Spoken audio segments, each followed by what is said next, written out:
دعوی سلامتی حجت بسم اللہ الرحمن الرحیم اللہم کل ولیک الحجت ابن الحسن علیہ السلام صلواتک علیہ وعلا آبائی فی هذه الساعة وفی کل ساعة ولجمع حافظا وقائدا وناصرا ودليلا وحينا حتى تسكنه أرضك طوعا وتمتعه فيها طويلا برحمتك يا أرحم الراحمين. أمير المؤمنين کی ذات پہ باز بلند صلوات.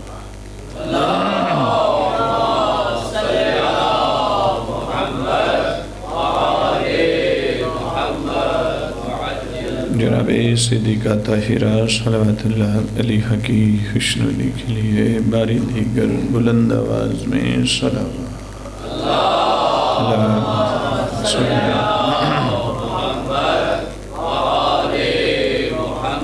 اعوذ باللہ من الشیطان اللعین الرجیم. بسم اللہ الرحمن الرحیم. الحمد للہ الذی سمک السماء وندب عباده إلى الدعاء وجعلنا من المتمسكين بالكتاب والسنة والمتمسكين بمنهاج الأئمة الذين أذهب الله عنهم الرجس وطهرهم تطهيرا.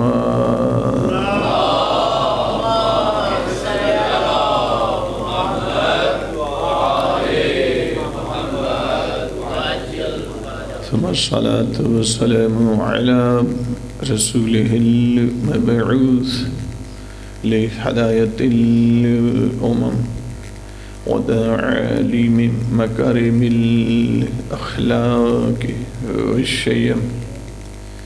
ثم الصلاة والسلام على مصابيح الظلم ومفاتيح الكرم. ثم اللعنة على أعدائهم ملعونين أجمعين. أما بعد، بسم الله الرحمن الرحيم. ليلة القدر خير من 1000 شهر. تنزل الملائكة والروح فيها بإذن ربهم من كل أمر. سلام هي حتى مطلع الفجر. صلوات محمد.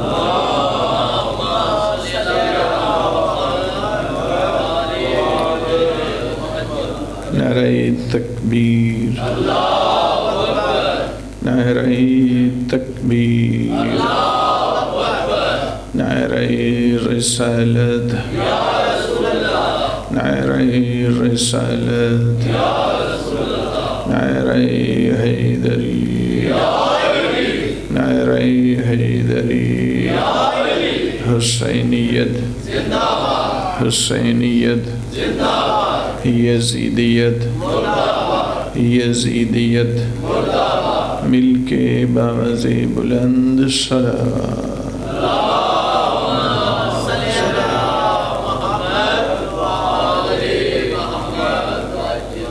حمد و ثنا صلی رب العزت کی جو لائق حمد و ثنا ہے، اور درد و سلام ان ذوات مقدسہ و مطہرہ پر جو لائق درد و سلام ہیں، اور نفرت و لعنت ایسے لوگوں پر جو لائق نفرت و لعنت ہیں.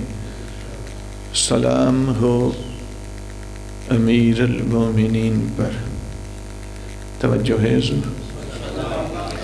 مجلس کی ابتدا پہلے سے ہو گئی. میرے حصے کا پہلا جملہ آپ کی سماعتوں کو ہدیہ کرنا چاہوں گا کہ تھوڑے سے اذہان میری طرف مبذول فرمائیں گے آپ۔ میرے سامعین میں عرض کر رہا ہوں، سلام ہو امیر المومنین پر کہ جن کی زبان سے نکلا ہوا جملہ قرآن کی آیت میں بدل جاتا ہے۔ آپ سلامت، زندہ و سلامت رہیں۔ بس تھوڑے سے بیدار ہو گئے، تھوڑے سے اور ہو جائیں تو میں گفتگو موضوع کی شروع کر دوں گا۔ سلام ہو امیر المؤمنین پر کہ جن کا بغض، تھوڑا سا میرا ساتھ دیں گے آپ، سلام ہو اس ہستی پر کہ جن کا بغض دو چیزوں کو آشکار کر دیتا ہے، کہ جو بھی بغض رکھے گا کچھ اور ہوگا، حلالی نہیں ہوگا۔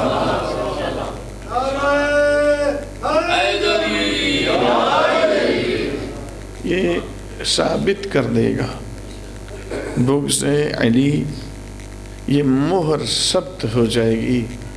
اس لیے کہہ رہا ہوں سلام ہو امیر المؤمنین پر کہ جن کا بغض ثابت کر دیتا ہے کہ یہ حلالی نہیں ہے، حرامی ہے، اور دوسری چیز صاحب کنفرم کر دیتا ہے کہ جو بغض علی رکھے گا وہ جنتی نہیں ہے، جہنمی ہے۔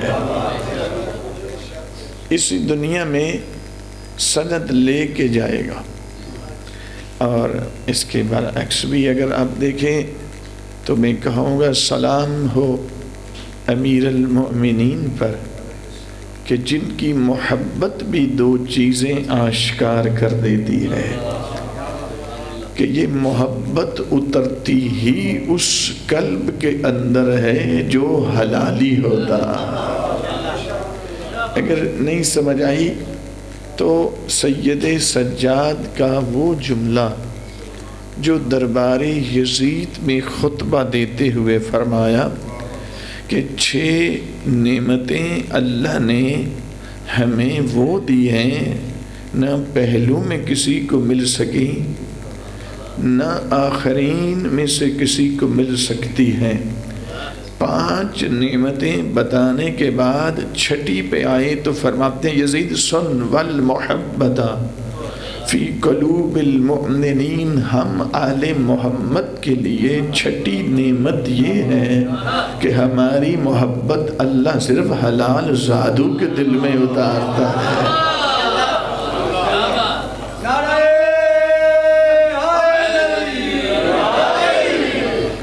تجھ جیسے حرامی کے دل میں نہیں اتارتا۔ تو اسی طرح جس طرح بغض علی دو چیزیں ثابت کر دیتا ہے، حب علی بھی دو چیزیں کنفرم کر دیتی ہے، کہ جس کے قلب میں یہ حب ہو وہ حرامی نہیں ہوگا، حلالی ہوگا، اور دوسری بات یہ ہے کہ وہ جنتی ہوگا، جہنمی نہیں ہوگا۔ تیری کل گفتگو جتنے میں ختم کی تیسرے اور دن ٹکرا نہیں رہی، میں ابھی آؤں گا انشاءاللہ، لیکن تھوڑا سا یہاں پہ پہلا حصہ ہے۔ میرے سامعین گرامی، سلام ہو اس بطول عذرا پر کہ جس کی رضا کو اللہ اپنی رضا کہتا ہے۔ نہیں، آپ چند لوگ پہلے متوجہ ہیں، پچھلے سامعین پتہ نہیں، چلو بھائی مجھ سے ناراض ہو، بی بی سے تو نہیں نہ ہونا چاہیے۔ نہیں، آپ ماشاءاللہ بی بی کے صف پہ آئے ہیں تو یہ توفیق خاص ہے، اور یہ انتخاب ہوتا ہے، ورنہ تو لوگ بستر میں بیٹھے ہیں، ٹی وی دیکھ رہے، موبائل پہ غلاظت دیکھ رہے ہوتے ہیں۔ اب سب کو چھوڑ کے در زہرا پہ آئے ہیں تو یقیناً یہ لطف ہے، یہ احسان ہے خدا کا، تو شکریہ۔ اس لیے میرے مولا فرماتے ہیں جس کے قلب و روح میں ہماری ولایت ہو اسے سب سے پہلے اپنی ماں کا شکریہ ادا کرنا چاہیے۔ تو میں عرض کر رہا ہوں میرے سامعین گرامی، سلام ہو اس بی بی پر، اس بطول عذرا پر کہ جس کی رضا کو اللہ اپنی رضا کہتا ہے۔ چلے میں بالکل آپ کے ذوق کے مطابق جملہ اسی کا مفہوم آپ کی زبان اپنے حساب سے پیش کر دیتا ہوں، مطلب وہی رہے گا۔ میرے سامعین گرامی، سلام ہو اس بطول پر کہ جس پر یہ راضی ہو اللہ اسے رضی اللہ بنا دیتا۔ واحد ہستی ہے، باقی دنیا میں کسی کی رضا اللہ کی رضا نہیں۔ واحد یہ بطول ہے کہ جس کیفیت میں بھی ہو، جن کے غضب کو اللہ اپنا غضب کہتا ہے، جن کی رضا کو خدا اپنی رضا کہتا ہے۔ لیلۃ القدر جو ہیں کوثر ہیں، اور وہ بیوی جن کے ہاتھوں سے بنا ہوا کھانا اگر قیمت لگے تو جنت سے کم نہیں لگتی۔ وہ بطول عذرا کہ میں بالکل صرف آپ کی توجہات کے حصول کے لیے جملہ کہہ رہا ہوں میرے سامعین گرامی، وہ بیوی یتیم مسکین اسیر کو کھانا دے، آواز قدرت ان ھذا کان لکم جزاء، یہ میں نے سب سے بڑی نعمت جنت میں نے خلق کی ہے، اس سے بڑی نعمت ہی میں نے خلق کوئی نہیں کی۔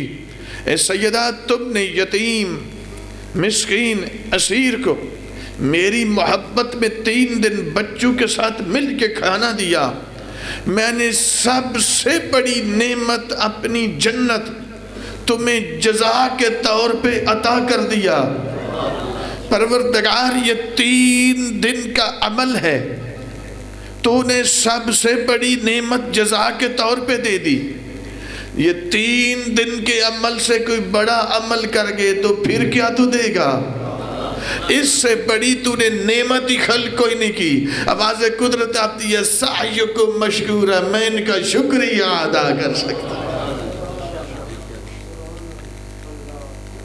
پوری سورہ دہر کے اندر اللہ نے جنت کی ایک ایک نعمت کا تذکرہ کیا۔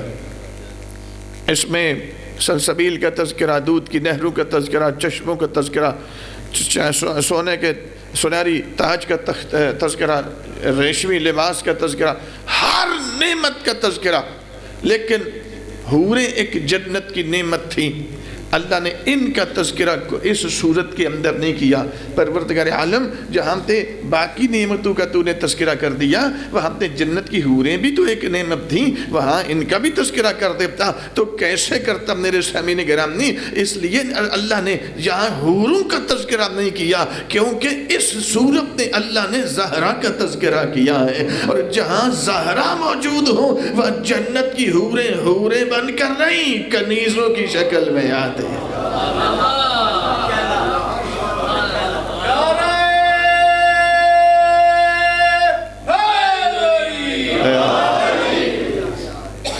جس کی کنیزی پر جنت کی حوریں فخر کریں اسے فاطمہ کہتی۔ وہ لیلۃ القدر ہے جس کا حکم حسین جیسے امام پہ چلتا، جس کا حکم حسن جیسے حجت خدا پہ چلتا ہے، ولی العصر پہ چلتا ہے۔ نحن حجج اللہ علی خلقہ وجدتنا حجت اللہ علینا، ہم اللہ کی مخلوق پر اللہ کی حجت ہیں، ہماری جدہ زہرا ہم آئمہ پر حجت ہیں۔ لیلۃ القدر خیر من الف شہر تنزل الملائکۃ والروح فیہا باذن ربہم من کل امر۔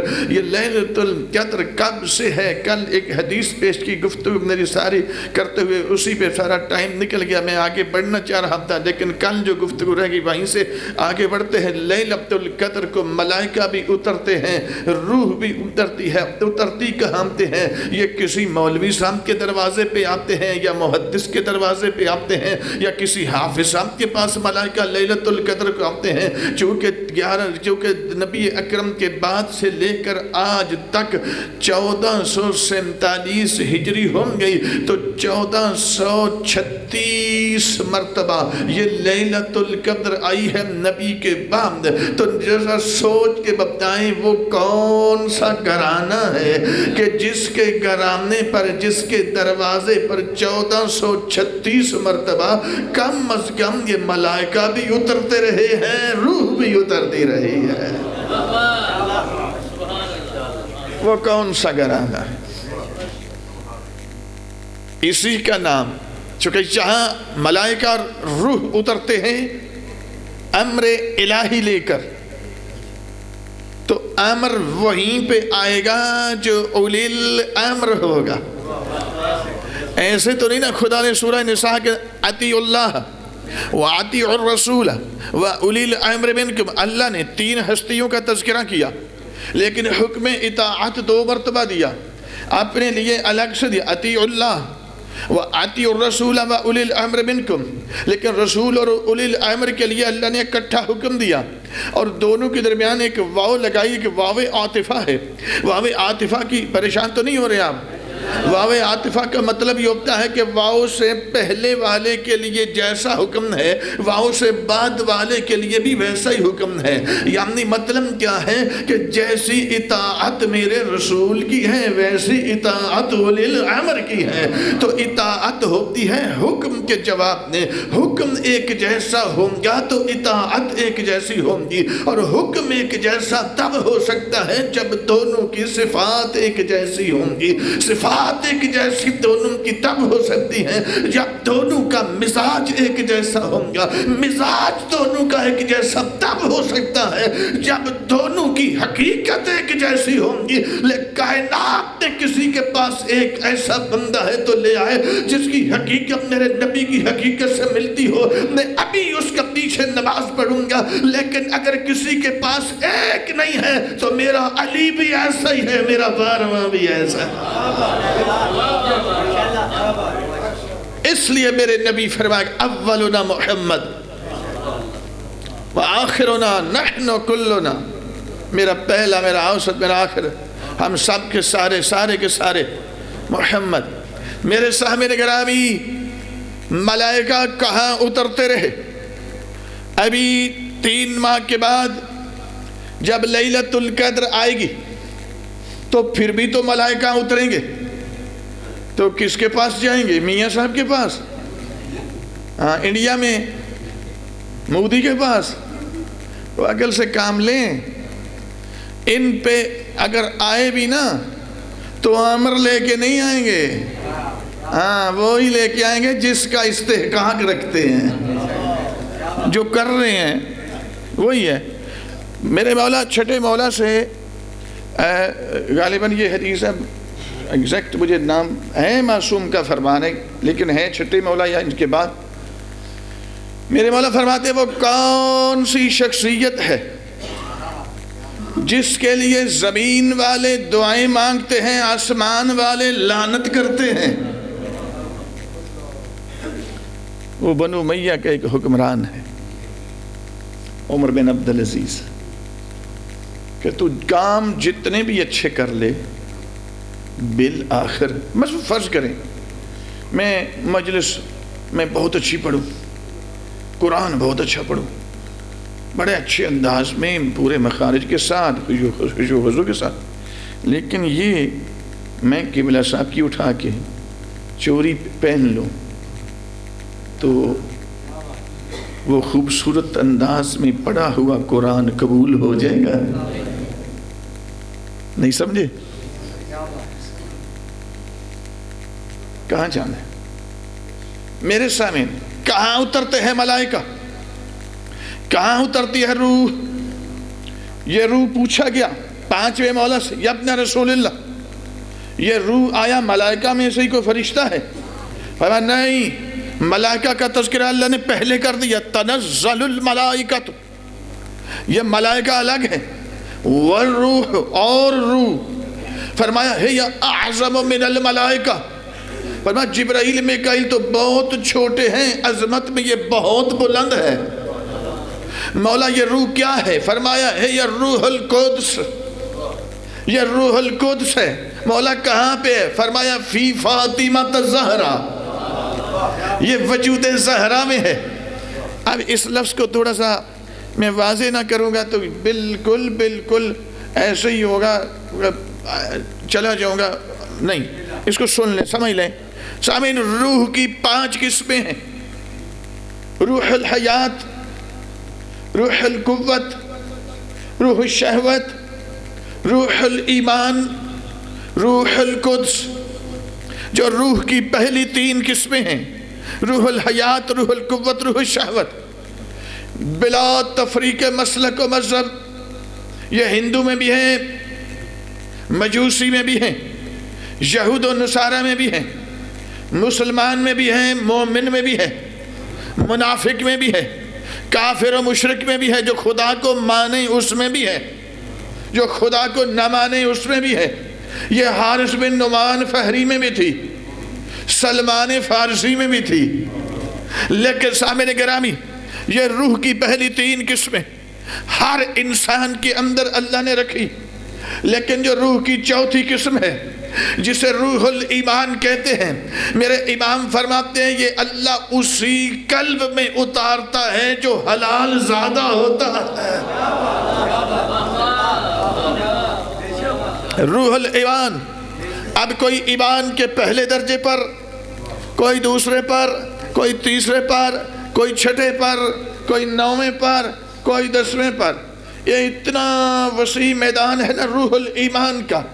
امام فرماتے ہیں یہ 9-10 درجے ہیں اس کے، جو سب سے اوپر آج تک گیا اس کا نام سلمان فارسی ہے۔ البتہ ذہن میں رکھے کوئی ایک بندہ ہی نہیں گیا، کچھ اور بھی ہیں جو اسی درجے پہ گئے۔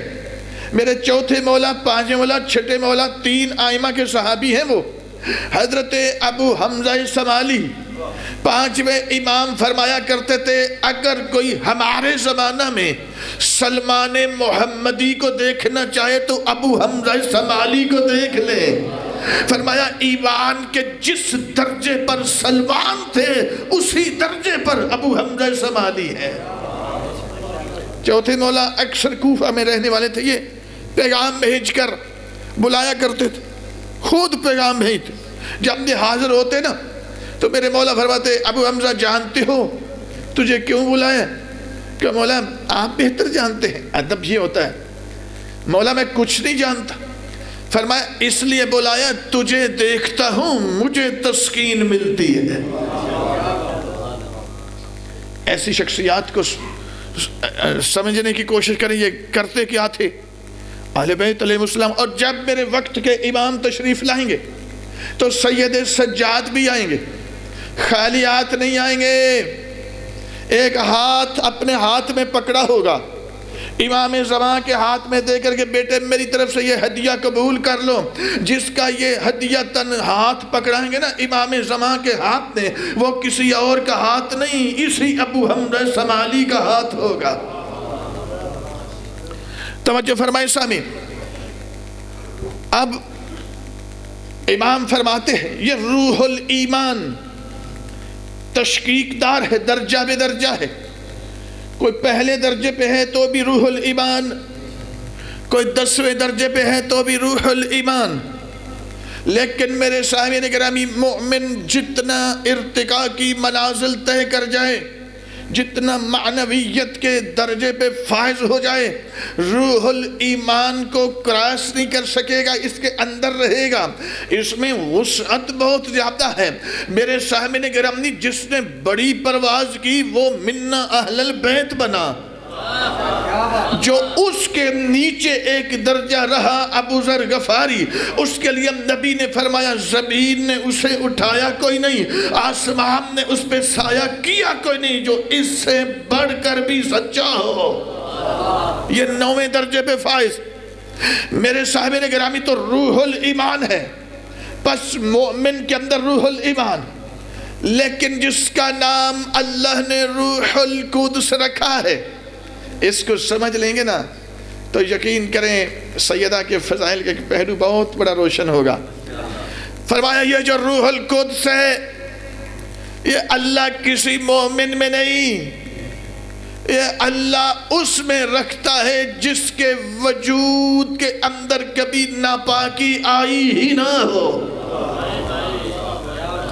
یہ روح القدس وہ اساس اور بنیاد ہے کہ اگر یہ کسی کے وجود میں موجود ہو تو اس کے بعد یا منصب نبوت آتا ہے یا منصب امامت آتا ہے۔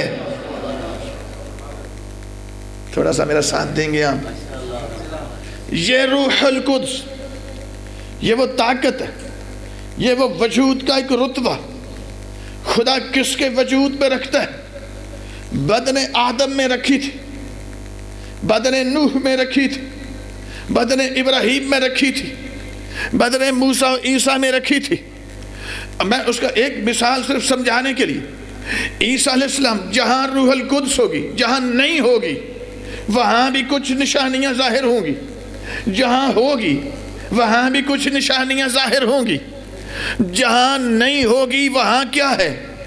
وہاں ہوگا بچہ شکم مادر میں کلام نہیں کرتا، آغوش مادر میں پیدا ہو گیا، زبان رکھتا ہے بول نہیں سکتا، دماغ رکھتا ہے سوچ نہیں سکتا، قدم رکھتا ہے چل نہیں سکتا، کمر رکھتا ہے بیٹھ نہیں سکتا۔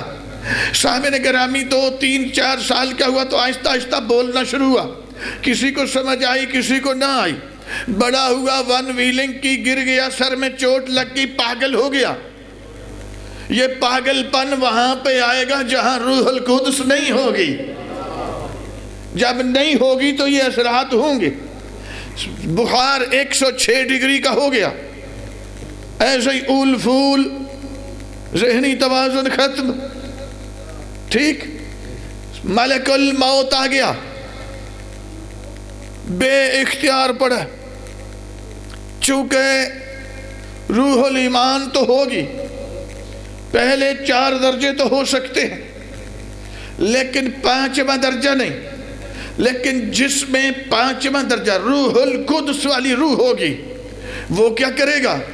اس کے لیے خدا فرماتا ہے اے میرا عیسیٰ نبی، جب تمہاری ماں پر یہودیوں نے تہمت لگائی، تم گہوارے میں تھے، چند لمحے ہوئے تھے ابھی شکم مادر سے آغوش مادر میں آئے ہوئے، ماں نے اشارہ کیا، وہ اس کو تمہیں اپنے جیسا سمجھتا یہودی، کہلے کیف نکلم من کان فی المہد صبیا، یہ جو دودھ پیتا بچہ ہے گہوارے کے اندر یہ ہم سے باتیں کیسے کرتا ہے؟ اشارہ کر کے فرماندگی جو اس طریقے سے آنا جانتا ہے وہ زندگی کے اس حصے میں بولنا بھی جانتا ہے۔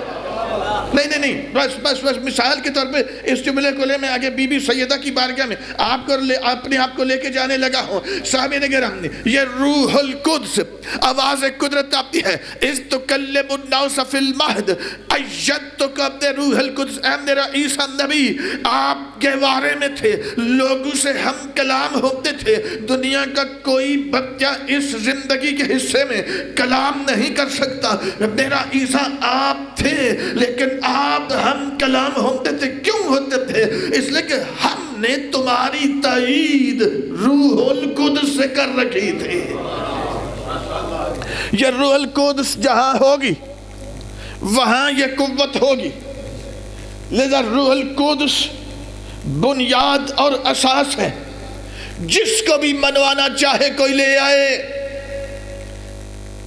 اے ہونا لے جعلی نبی کسے نے منوانا تے لے وہ ہاں مان لیں گے اسی، تو جے کسی نے امام منوانا تے لے وہ اسے بھی مان لیں گے، لیکن جس کو منوانا ہے اس کے وجود کے اندر روح القدس دکھانا پڑے گی۔ ہوئے ہوئے جہاں روح القدس ہوگی وہاں یا نبوت کا منصب یا امامت کا منصب اب نبوت کا منصب تو آ نہیں سکتا چونکہ ختم نبوت ہو گیا، نبوت ختم ہو گئی میرے نبی پر۔ جو بھی آئے گا فاسق بن کے آئے گا، کافر بن کے آئے گا۔ میرے سامنے گرامی، امامت کا منصب پیچھے بچا ہے، کسی میں ہمت ہے جس کو چاہو لے آؤ، منوانا چاہتے ہو جس کو لے آؤ، لیکن مانوں گا میں اسی کو جس کے وجود میں پہلے روح القدس ہوگی، اور روح القدس جب ہوگی تو اس کی خصوصیات بھی ایسی ہی ہوں گی جیسے عیسیٰ سے ظاہر ہو رہی تھی۔ اگر نہیں سمجھے تو پھر آئے میں سمجھاتا ہوں، تیرے پاس ایک نہیں تو میرا علی بھی ایسا ہے، میری زہرا بھی ایسی ہے، میرا حسن بھی ایسا ہی ہے، میرا حسین بھی ایسا ہی ہے۔ سامنے گرامی، روایات اب ایک چونکہ ذخیرہ یہاں پر ہر معصوم کے لیے، میں چونکہ بی بی سیدہ کا تذکرہ کر رہا ہوں، میرے 5ویں مولا فرماتے ہیں روح سے مراد یہ جو والی روح ہے، فرمایا یہ روح القدس ہے۔ مولا کہاں پہ ہے؟ فرمایا فی جدت فاطمہ، میری دادی زہرا کے وجود کے اندر روح القدس ہے۔ میرے امام سے اب روح القدس تھی، امام نے تو بتا دیا، لیکن میں اگر ثابت نہ کر سکے تو پھر ہمارے لیے مشکل ہے۔ لیکن آئے ہم تھوڑا سا اسی دروازے پہ چلتے ہیں۔ روایات ملتی ہے کہ جب اللہ نے بطول عذرا کا نور اس جنت سے صلب مصطفیٰ میں منتقل کیا، صلب مصطفیٰ سے رہنے شک میں خدیجۃ الکبریٰ میں منتقل کیا، تو روایات ملتی ہے کہ جناب خدیجۃ الکبریٰ کا بائیکاٹ کر دیا تھا مکہ کی عورتوں نے۔ سیدہ بی بی سیدہ تنہا رہتے تھے، غمزدہ ہوتی تھی، پریشان ہوتی تھی۔ جب کبھی دکھ بڑھ جاتا، حسن و منال بڑھ جاتا، تو بی بی خدیجہ تنہا ہوتی تھی، شکم سے کلام کی آواز آیا گا۔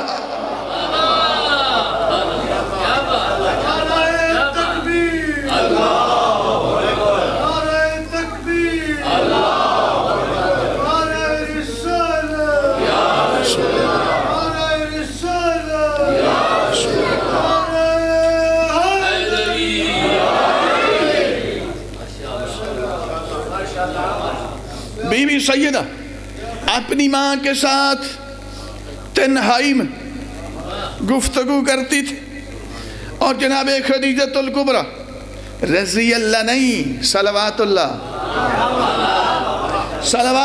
علیہا وسلام اللہ علیہا، بی بی چھپاتے تھے، حضور سے بھی علیحدہ ہوتے۔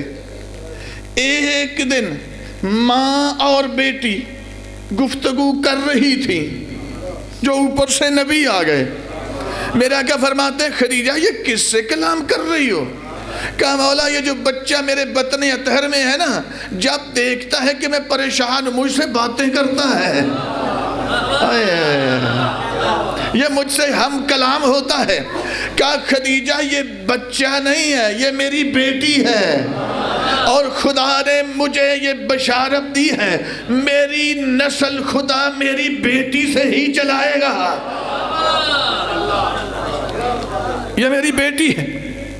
اچھا اب آگے بڑھیں، روایت بڑی لمبی ہے، میں بہت تیزی کر رہا ہوں۔ روایت کا جملہ ہے جب وقت بی بی کی آمد کا قریب آیا تو بی بی خدیجۃ الکبریٰ صلوات اللہ علیہ تنہا تھی، 4 مستورات دروازے کے اندر آئیں۔ بی بی خدیجۃ الکبریٰ ایسے دیکھا کہ کون ہیں آپ؟ کیا پریشان نہ ہوں، انا حوا، میرا نام حوا ہے، ہذہ سارہ، یہ اسحاق کی ماں ابراہیم کی زوجہ سارہ ہے، ہذہ کلثوم، یہ موسیٰ کی بہن عمران کی بیٹی کلثوم ہے۔ اگلا جملہ ہذہ مریم، یہ عیسیٰ کی ماں مریم ہے۔ آپ کیوں آئی ہیں؟ کہا آپ پریشان تھی، اللہ نے کہا خدیجہ تنہا ہے، جاؤ میری خدیجہ کی دائی بن جاؤ۔ اب تو آپ کی دائی بننے آئی ہیں۔ حوا سے لے کر سارہ تک، سارہ سے لے کے کلثوم، کلثوم سے لے کے مریم تک، ان سے بڑی مستور کوئی دکھا، اگر کوئی نہیں تو چاروں بڑی مستور معظمہ مستورات، وہ چاروں کی چاروں ہی ان کی دایا بن کے آ رہی ہیں۔ کہاں چلے گئے؟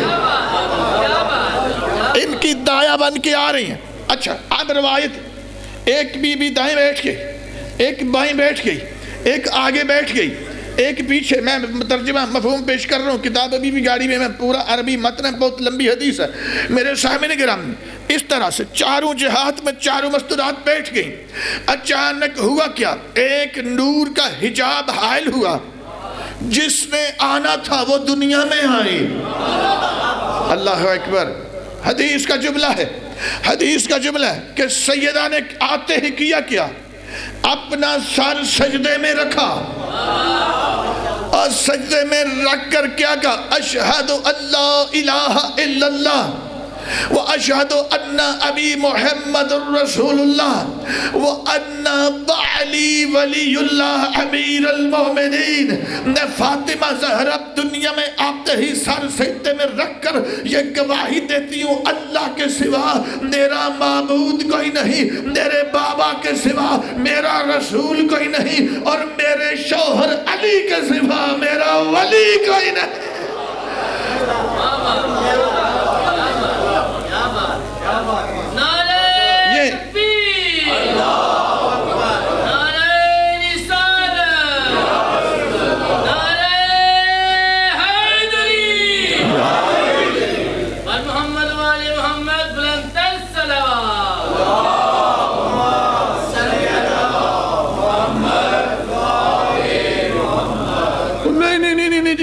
کیسے ہو سکتا ہے؟ ہم بھی تو پیدا ہوئے، وہ بھائی یہودی بھی پیدا ہوئے تھے، وہ بھی عیسیٰ علیہ السلام کو دیکھ کے یہی کہتے تھے، یہ کیسے بولے گا؟ بھائی وہ اس لیے بولے تھے چونکہ وہاں بھی روح القدس موجود تھی، اور حسن حسین کی ماں بھی اپنی ماں کے بطن میں رہ کر اس لیے کلام کرتی تھی چونکہ بدن زہرا میں بھی روح القدس موجود تھی۔ نہیں آگے بڑھیں۔ واحد عقد ہے سیدہ کا اور میرے علی کا، جو کفر کی بنا پر ہوا پوری کائنات میں۔ لے پھر سن لیں ایڈے خوبصورت سامعین تے جو افج جملے نو انج اتن دی کر دین، ایسے نہیں، یہ آپ کی سماعت سے مطلب مناسب نہیں ہے۔ یہ واحد عقد ہے، واحد جوڑا ہے بطول اور علی کا، جن کا عقد کفر کی بنا پر ہوا ہے۔ نہیں میں اس کو کھول دیتا، یعنی کفر کی بنا پر ہونے کا مطلب یہ ہے کہ ولایت کے جس رتبے پہ علی فائز ہے اسی رتبے پہ زہرا فائز ہے۔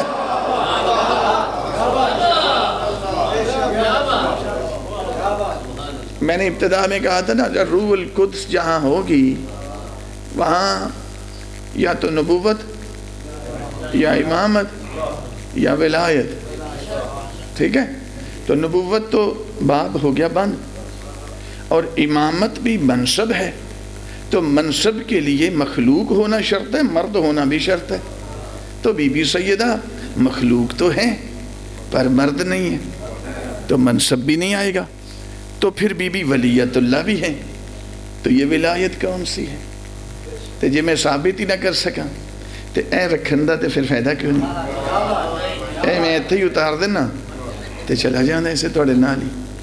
میرے سامعین، سیدہ بھی یہاں یہ جملے آپ نے، چونکہ میں مجالس صاحب کے علاقے میں پڑھتا رہتا ہوں، اور یہ میں نے بیان کیے، مجھے نہیں پتا یہاں کیے ہیں یا نہیں، لیکن سنیں گے تو جنہوں نے سنا ہوگا انہیں یاد آ جائے گا۔ ولایت کی دو قسمیں ہیں، ایک منصب ولایت ہے، ایک رتبہ ولایت ہے۔ منصب ولایت اور ہوتا ہے، رتبہ ولایت اور ہوتا ہے۔ منصب ولایت کا معیار اور ہے، رتبہ ولایت کا معیار اور ہے۔ منصب ولایت پر آنے کے لیے مخلوق ہونا بھی شرط ہے، مرد ہونا بھی شرط ہے، پر رتبہ ولایت پر آنے کا میرٹ ہی اور ہے۔ سامنے رتبہ ولایت پر آنے کا معیار کیا؟ ایک ہی معیار ہے، یا اللہ ہونا شرط ہے یا وجہ اللہ ہونا شرط ہے۔ اوزن اللہ ہونا شرط، عین اللہ ہونا شرط۔ یاد آ گیا جی؟ رتبہ ولایت، منصب ولایت وقت کی قیود میں مقید ہوتا ہے۔ رتبہ ولایت جب وقت نہیں تھا پھر بھی تھا۔ دو ہستیاں ہیں جو رتبہ ولایت، اللہ سیدہ، تو ایک جیا نہیں کہا، ذہن چ رکھنا بہت بڑا فرق ہے۔ وہ اللہ ہے، یہ اذن اللہ ہے۔ اذن اللہ ہونا اور ہے، اللہ ہونا اور ہے۔ یہاں روک رہا ہوں، کل یہیں سے آگے بڑھیں گے انشاءاللہ۔ روح القدس، روح القدس جہاں ہوگی وہاں ولایت ہوگی، اور اگر باقی چیزیں ہوں تو پھر امامت بھی ہوگی، خلافت بھی ہوگی۔ چلیں سادہ سا کہوں، اللہ کے علاوہ جو بھی رتبہ ولایت پہ آنا چاہتا ہے اس کے لیے شرط ہے پہلے وجہ اللہ ہو، عین اللہ، اذن اللہ ہو، جنب اللہ۔ لذا جو وجہ اللہ، عین اللہ، اذن اللہ ہی نہیں، وہ تو رتبہ ولایت کے قابل نہیں۔ جو رتبہ ولایت کے قابل نہیں وہ منصب ولایت کے قابل نہیں، جو منصب کے قابل نہیں وہ امامت کے قابل نہیں، جو امامت کے قابل نہیں وہ خلافت کے قابل نہیں، جو خلافت کے قابل نہیں وہ منبر رسول کے قابل۔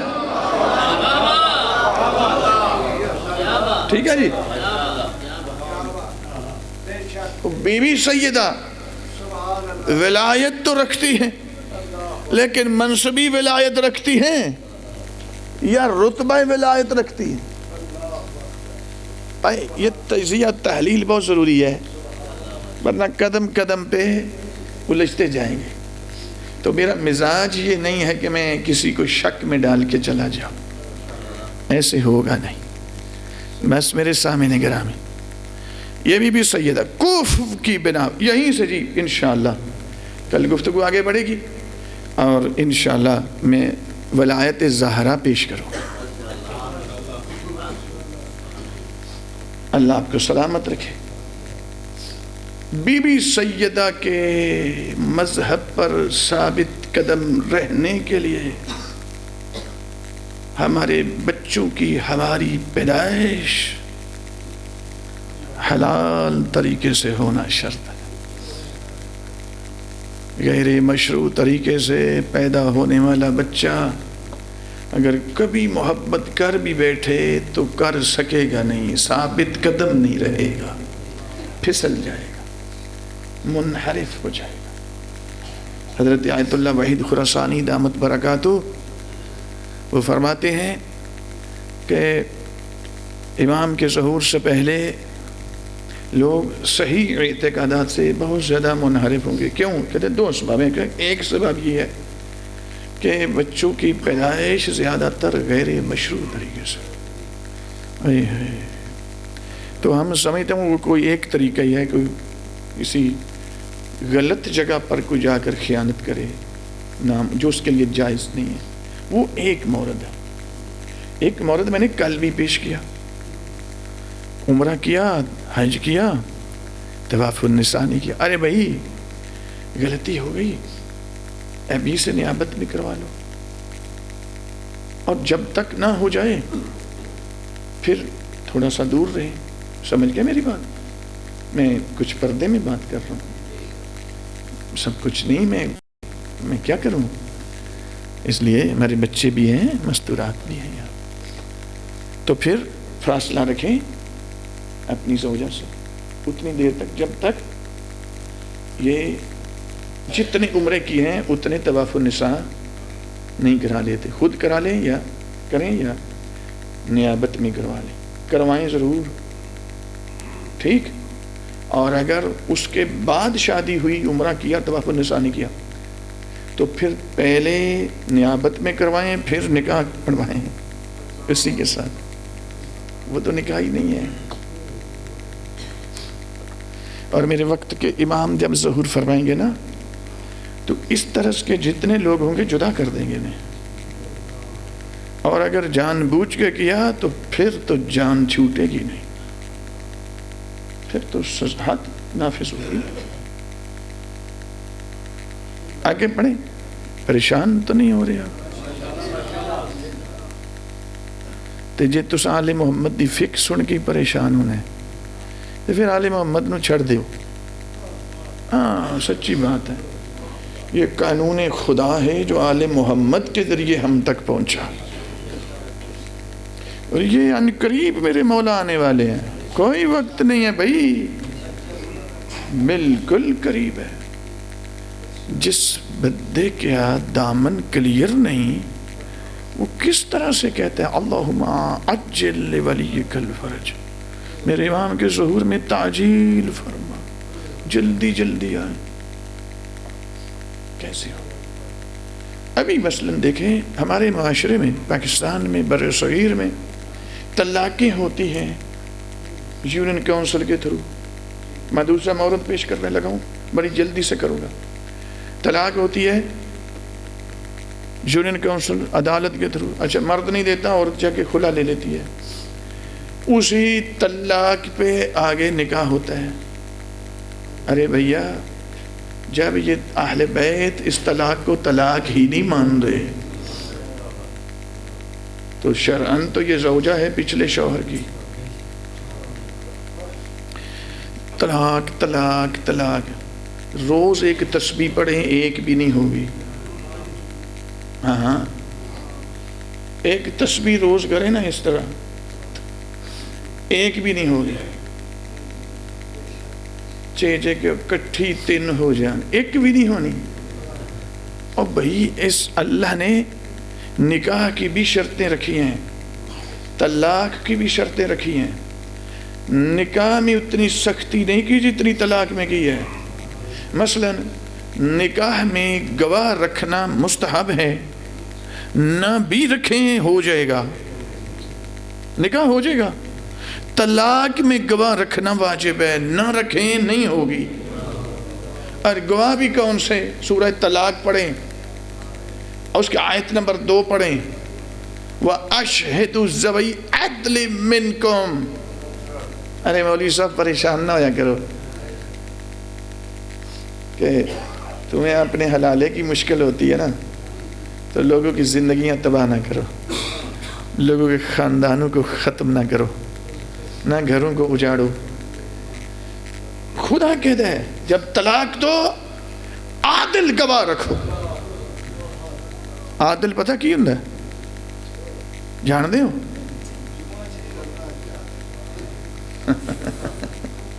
یہ ماشاءاللہ بڑے زیرک ہیں ماشاءاللہ. عادل گواہ کون ہوتا ہے بھائی؟ جس کا نام عادل ہو.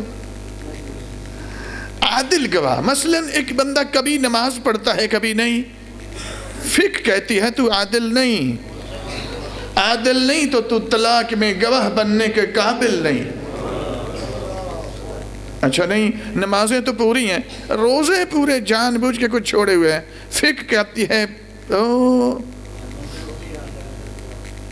اچھا روزے بھی پورے ہیں، نمازیں بھی پوری ہیں.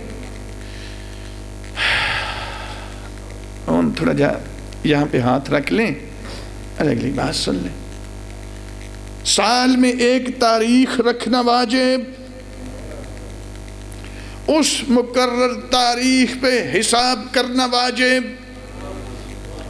اس حساب کے نتیجے میں ماچس کی صرف ایک تیلی، یار میں بیدی تے گالی نہیں کر رہا بیا، اس کی ایک تیلی بچی ہوئی ہے اس دن گھر میں کچن میں، اس کا خمس دینا واجب.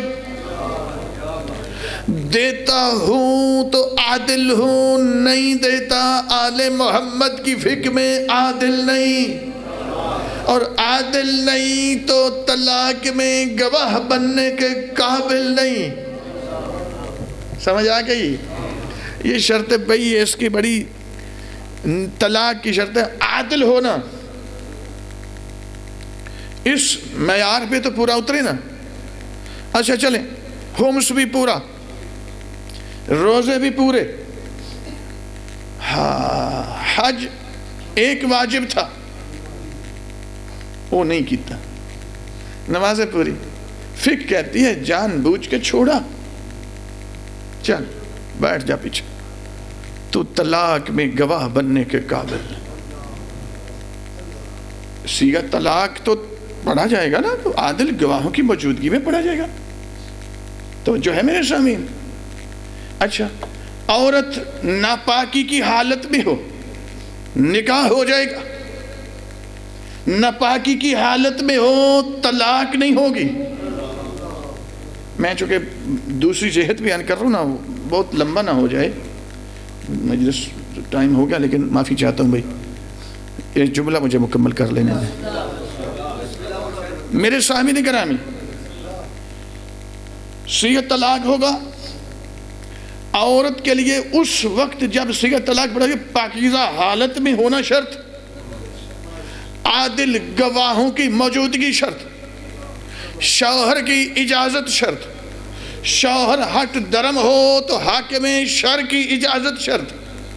جو فقیہ ہوتا ہے نا، اگر وقت کے امام ہو تو 2 منٹ میں سیدھا کر دیں ہر چیز کو. امام تک رسائی نہیں تو پھر کتنے جانا جائے؟ ایسی تو فقیہ نمائندگی کو نہیں تو کتنے جانا جائے؟ ایس عدالت ہے. اس عدالت کو اہل بیت عدالت ہی نہیں مانتے. ہاں جی، میں اسی لیے حاجی صاحب مجھے احساس ہے یہ صرف یہاں نہیں ہے. آپ یقین فرمائیں یہ لاہور جیسے شہر میں ہے، اور ایک اطلاع کے مطابق 20,000 سے زائد مقدمے صرف ڈویژن لاہور میں یہ بنے طلاق کے غلط.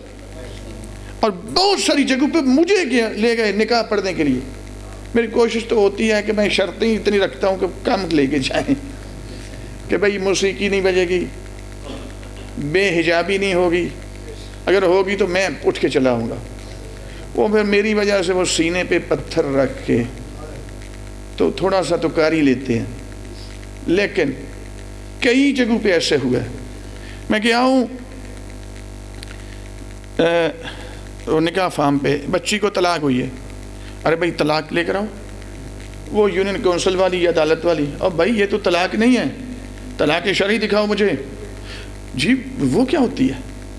وہ ہوتی ہے کوئی شیعہ عالم دین اس کے پچھلے شوہر کی اجازت سے اس نے عادل گواہوں کی موجودگی میں اس کے لیے صیغہ طلاق جاری کیا ہو، اس نے لکھ کر دیا ہو یہ ہوگا تو پھر نیا پچھلے شوہر سے یہ آزاد ہوگی، ورنہ قانوناً آپ نے آزاد کروائی، شرعاً تو یہ اسی شوہر کی زوجہ ہے.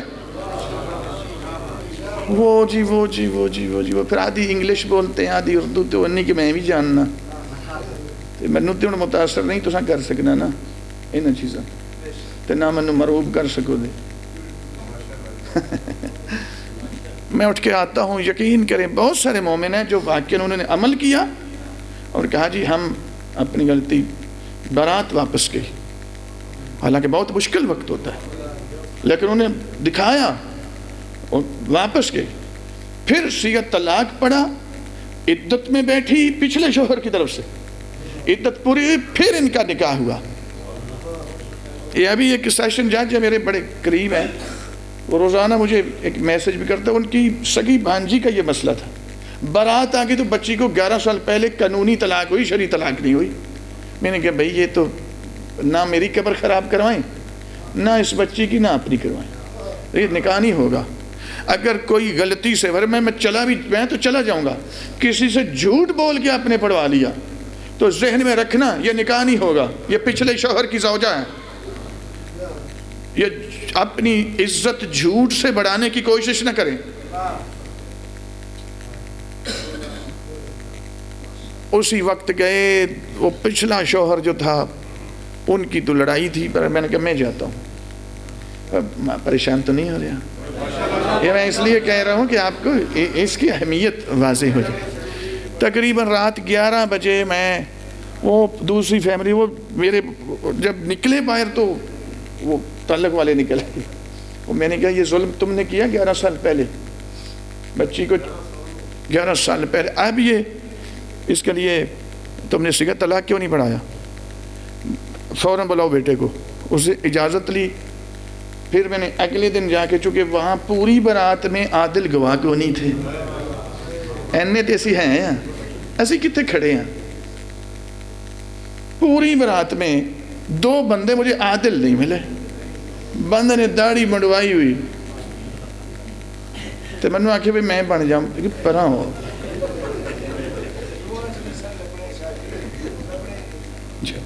پھر وہ کچھ ہیں لوگ ایسے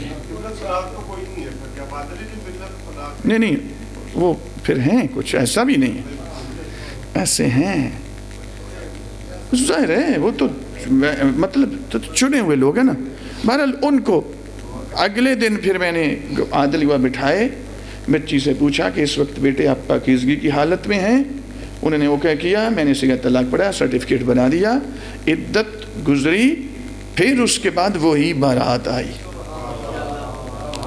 اور پھر نکاح میں نہیں پڑھا خود جا کے. میرے یہ بچے حلالی ہوں اور میں نے ان کا شکریہ بھی ادا کیا, لیکن بہت ساری جگہوں پہ بدبختی غالب آ جاتی ہے اور وہاں میں آتا ہوں پیچھے سے کسی اور کو بلا کے جھوٹ بول کے اس سے پڑھا لیتے.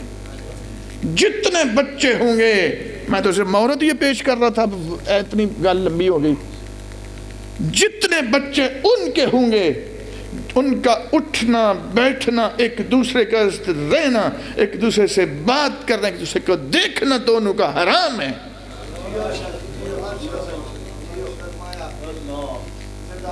یہ تو پچھلے شوہر کی زوجہ ہے, شرعی طلاق نہیں ہوئی. جب شرعی طلاق نہیں ہوئی تو دوسرے شوہر سے اس کی شادی کیسے ہو سکتی ہے؟ اس کو آزاد کروائیں شرعی طور پر اور پھر آگے بڑھیں. ورنہ اس قانونی یا عدالتی طلاق پر اگر کسی نے اس طرح سے کر لیا اور اگلے دوسری جگہ پہ نکاح, تو نکاح نہیں, ان کا رہنا حرام, اٹھنا حرام, بیٹھنا حرام, اکٹھے رہنا چلنا حرام, ایک دوسرے کا ہاتھ پکڑنا حرام, مباشرت حرام. تو حرام کا نتیجہ حلال زیادہ نہیں ہوتا.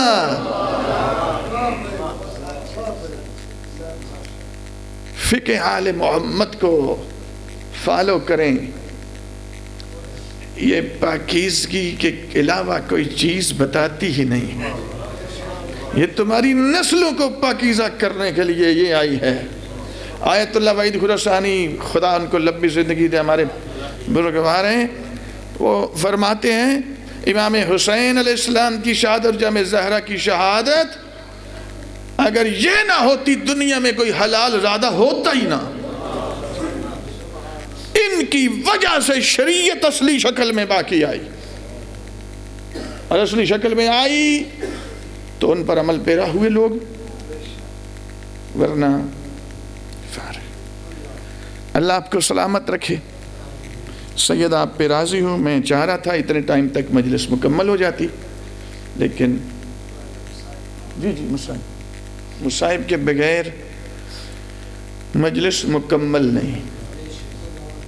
اس وقت تک کیسے مکمل ہو جب تک اس بطول کے غم میں آنسو نہ نکلے جس کو گھر میں کسی نے رونے ہی نہیں دیا.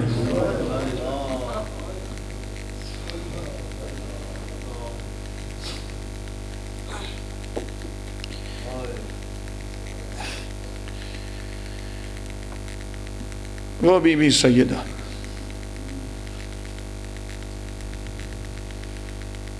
جس کے قاتل کے لیے نرم گوشہ اگر دل میں آئے اس پر شفاعت زہرا حرام ہو جائے. اللہ آپ کا پرسہ قبول فرمائے. میں بھی مسجد میں داخل ہو رہا تھا, تو مجلس کے بانی مدثر صاحب مجھے فرمانے لگے کہ وہ بی بی کا ایک مصاحبہ پڑھتے ہیں، اگر ہو سکے تو آج وہ پڑھیں، کہ کسی نے خط لکھا تھا اور خط لکھ کر اپنے ظلم بتائے تھے جو اس نے زہرا پہ کیے تھے۔ اجرکم اللہ۔ سیدہ آپ پہ راضی ہوں۔ حضرات مظلوم کربلا، یہ وہ بی بی ہے جو سن تو 17 سے 18 سال ہے، لیکن بدن ایسے کانپتا ہے جسے کسی ضعیف کا بدن کانپ رہا ہو۔ علامہ مجلسی نے بحار الانوار کی جلد نمبر 104 کے اندر بی بی سیدہ کی یہ حالت بیان کی ہے کہ بی بی کی حالت 5ویں حملے کے بعد یہ ہو گئی، ناحلۃ الجسم منحددۃ الرکن، جسم کانپتا رہتا تھا اور بی بی کی پسلی ٹوٹ چکی تھی۔ باقیۃ العین یغشا علیہا ساعۃ بعد ساعۃ، تھوڑے تھوڑے وقفے کے بعد غش طاری ہو جاتا تھا۔ اجرکم اللہ۔ سیدہ آپ پہ راضی ہو۔ عزاداران مظلوم کربلا، کربلا میں ایک 4 سالہ زہرا ہے، مدینہ میں 18 سالہ زہرا ہے، وہ حسین کی بیٹی ہے، یہ حسین کی ماں ہے۔ حسین کی بیٹی کو تماچے کبھی نہ لگتے اگر اس بی بی کو تماچے نہ مارے گئے۔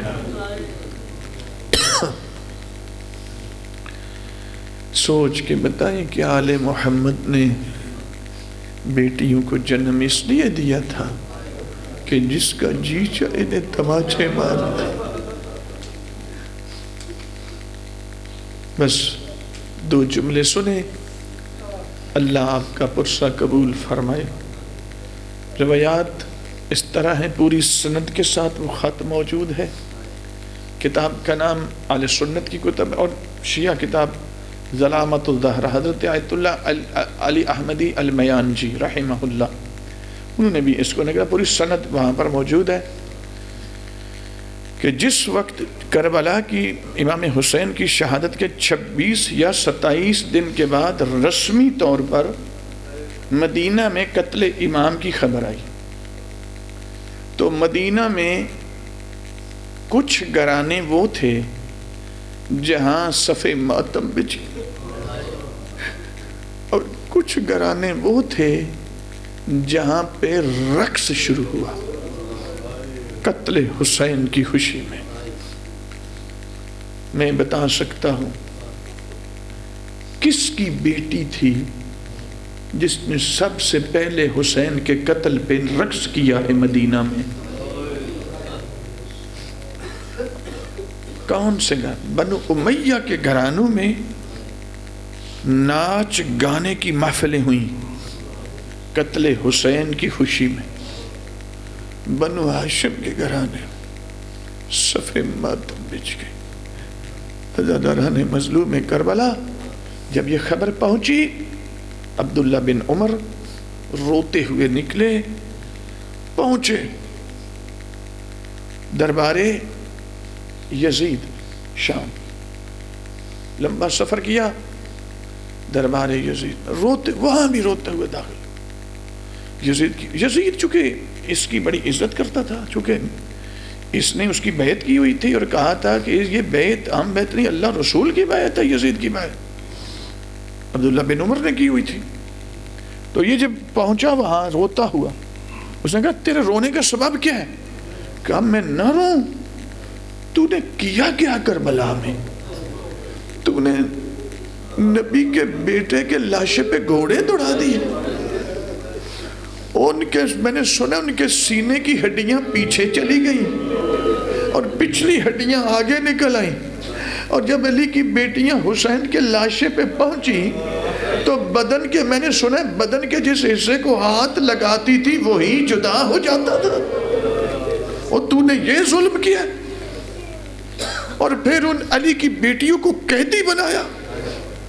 علی کے حرم تھے 8، تو نے ان کو قیدی کہا۔ اچھا تجھے اس پہ بڑا افسوس ہے؟ آگے سے وہ کہتا ہے تھوڑا رک، میں اندر سے ہو کے آتا ہوں۔ اندر گیا، ایک صندوقچہ کھولا، اس سے خط نکالا، خط نکال کے، اگر یہاں 2 جملے کے لیے بند کر دیں، اس کو بند کر دیں، اب توجہ فرمائیں گے۔ خط کھولا، یہ دیکھ، یزید کہتا ہے یہ دیکھ، یہ کس نے لکھا ہے؟ اس نے غور سے دیکھا، کہا ای واللہ، مجھے اللہ کی قسم، یہ تو میرے ہی والد نے لکھا ہوا۔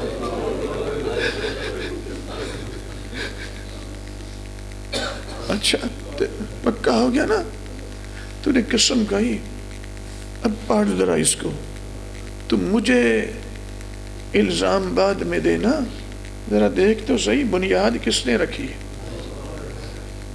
خط پڑھنا شروع کیا، خط لکھنے والا لکھ رہا ہے یزید کے باپ کو کہ مجھے خبر ملی کہ سیدہ کے گھر میں کچھ لوگ بیٹھ کے کوئی مشورہ کر رہے ہیں، مجھے خدشہ محسوس ہوا، میں 300 لوگوں کا جتھا لے کے اس دروازے پہ گیا جس دروازے پہ ملائکہ سلام پڑھتے تھے۔ یہ سلام والا میں جملہ کہہ رہا ہوں، ساتھ درود پڑھتے تھے۔ میں اس دروازے پہ گیا، میں نے جا کے دستک دی، میں نے کہا باہر آؤ۔ میری توقع کے برخلاف اندر سے علی نہیں آئے، نبی کی بیٹی آئی۔ وہ دروازے کے اندر تھی، ہم دروازے کے باہر تھے۔ میں نے کہا دروازہ کھولو، انہیں کہو باہر آئیں، نہیں تو میں اندر آؤں گا۔ کہا کہاں اندر آؤ گے؟ جب تک زہرا موجود ہے علی نہیں آئیں گے۔ کہا اگر نہیں آئیں گے میں اس گھر کو آگ لگا کے جلا دوں گا۔ یہ خط میں لکھ کے بتا رہا سارا واقعہ، میں آگ لگا کے اس گھرانے کو اور اس کے اندر جو کوئی بھی ہے اس کو بھی جلا دوں گا۔ کہا دیکھ تو صحیح کس کو جلائے گا؟ اس گھر کے اندر جوانان جنت کے سردار حسن حسین ہیں، اس گھر کے اندر نفس پیغمبر ہیں، اس گھر کے اندر بنت پیغمبر ہیں، کس کو جلائے گا؟ کہا کچھ بھی ہو میں جلا دوں گا۔ جب اس نے کہا نا میں جلاؤں گا، میں مار دوں گا، سیدہ اتخوفنی من حزب الشیطان یا فلاں بن فلاں، کیا تو مجھے اس شیطانی حزب سے مجھے ڈراتا ہے؟ اے فلاں بن فلاں نام موجود ہے وہاں۔ کہتا ہے کہ جب بی بی نے یہ جملہ کہا مجھے تیش آیا، میں نے کیا فرقلت الباب، میں نے دروازے کو پاؤں کی ٹھوکریں ماری۔ جب ٹھوکریں ماری دروازے کا ایک تاک کھلا، تاک کا کھلنا تھا، بی بی نے دونوں ہاتھوں سے مضبوطی سے پکڑ لیا، ایک کے پیچھے کھڑی تھی، جو کھلا اس کو ہاتھوں سے پکڑ لیا۔ جب ہاتھوں سے پکڑا تو میں نے کوشش کی کہ ہاتھ چھوٹ جائے میں اندر جاؤں، لیکن بی بی نے چھوڑا نہیں۔ معاف کرنا میرے سب محترم، میرے بچے، میرے عزیز، میرے بزرگ، میری بچیاں، بیٹیاں، بہنیں، ماں، سب بیٹیاں، مجھے دل دکھے تو مجھے معاف کرنا۔ جملہ ہے ہی ایسا، اس نے خط میں لکھا، کہتے میں نے کیا جب میں دیکھا نا، میں نے اس نے بی بی ہاتھ نہیں چھوڑ رہی، دروازہ نہیں چھوڑ رہی، فَأَخَذْتُ صَوْتَ كُنْفُذ، میں نے کنفذ کے ہاتھ سے تازیانہ پکڑا۔ جب میں نے تازیانہ پکڑا، کہتا پھر میں نے کیا فَضَرَبْتُ يَدَيْهَا، ید نہیں کا یدئی تسنیہ کا سیغہ ہے. کہتا میں نے زہرا کے دونوں ہاتھوں پر تازیانے مارنا شروع کر دیے. زہرا کی کلائیوں پر تازیانے مارنا شروع کر دیے. زہرا نے بلند آواز سے رونا شروع کر دیا. اتنے میں بی بی کے ہاتھ جب زخمی ہو گئے, اب روتا میں 2 جملے پڑھنے لگا ہوں. جب بی بی کے ہاتھ زخمی ہو گئے تو کہتا ہے بی بی کے ہاتھوں کی گرفت کمزور پڑ گئی. میں نے تھوڑا سا دروازے کو دھکا دیا, ہاتھ چھوٹ گئے. میں اندر کھڑا ہوا, دروازے کے اندر چلا گیا. اب میں اندر نہیں گیا, دروازے کے اندر آن کے میں نے کیا معافی مانگ کے عزاداران مظلوم نے کربلا جناب سیدہ کہتا ہے فَصَفَقْتُ صَفَقَتًا عَلَىٰ خَدَّيْهَا. خد کہتے ہیں رخسار کو, خدئی تسنیہ کا سیغہ ہے. کہتے ہیں میں کبھی اس رخسار پہ تماچے مارتا تھا, کبھی اس رخسار پہ تماچے مارتا تھا. کہتا میرے تماچوں میں اتنی شدت تھی حتی انتصرات قربتیہا من اذنیہا. بی بی کے دونوں کانوں کے در ٹوٹ کے زمین میں بکھر گئے, اور کربلا نے شام غریبہ کو حسین کی بیٹی کے دروں کا ماتم کرنے والا وہ در کبھی نہ لٹتے اگر یہ در زہرا کے نہ لوٹے گئے. ماتم زہرا